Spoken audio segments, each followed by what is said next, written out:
If you're thinking about buying a home, you've probably heard these two terms over and over again.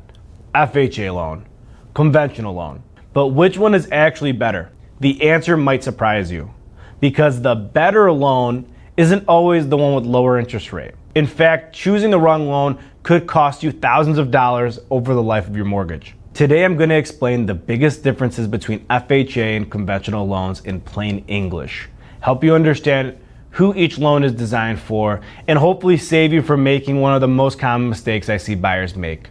Let's dive in. Hey everyone, I'm Ross, owner of Impact Loans. Every week I help people navigate one of the biggest financial decisions they'll ever make.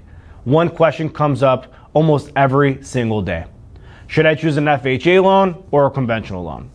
The truth is, neither loan is automatically better.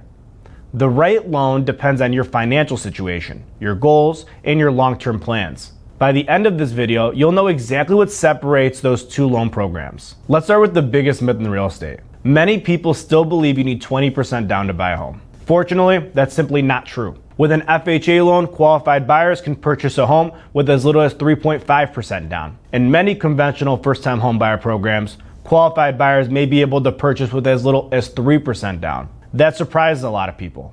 So if you've been waiting years because you thought you needed a massive down payment, you may want to explore your options sooner than you expected. Now let's talk about credit.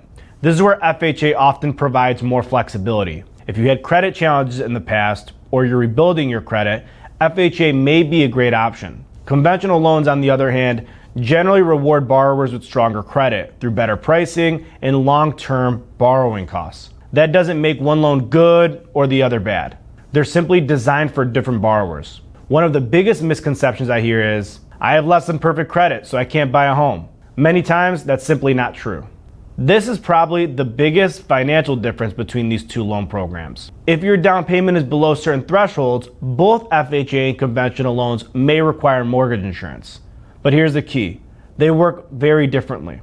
With FHA, borrowers pay an upfront mortgage insurance premium along with monthly mortgage insurance. Depending on your down payment and loan terms, the monthly insurance may remain for much or all of your loan unless you refinance into another type later. With conventional financing, private mortgage insurance, often called PMI, can generally be removed once you meet your lender or servicer's requirements, such as building enough equity. That difference alone can have a meaningful impact on your long-term costs. Quick question.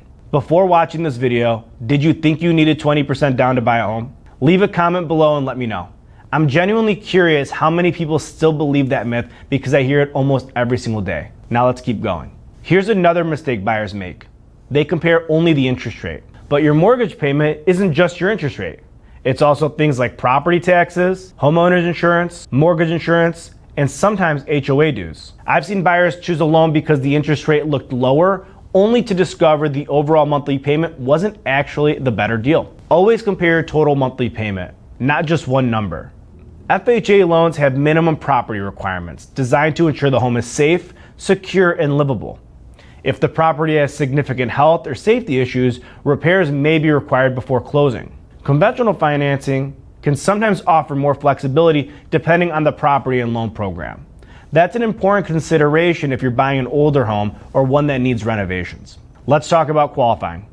FHA loans sometimes provide more flexibility for buyers who have higher monthly debt obligations. If you're carrying student loans, a car payment, or other debts, FHA may offer a path that works well for your situation. Conventional loans may be an excellent fit for borrowers with strong credit, stable income, and a solid financial profile. Again, neither loan is automatically better. It's about finding the one that fits your goals. So which loan should you choose? If you're working on rebuilding your credit or need more flexibility qualifying, FHA could be the better choice. The biggest takeaway is this. Don't choose a loan because someone on the internet said it's best. Choose a loan that's best for your situation. Buying a home is one of the biggest financial decisions you'll ever make. And my hope is that after watching this video, you'll feel more confident about understanding your options. Remember, the goal isn't just getting approved. The goal is putting yourself in the strongest financial position possible. If you found this video helpful, I'd really appreciate it if you hit the like button and subscribe to the channel. Every week I share practical mortgage advice, home buying tips, and real-world strategies designed to help you make smarter financial decisions. And if there's another mortgage or real estate topic you'd like me to cover, leave it in the comments below. Thanks so much for watching, and I'll see you in the next video.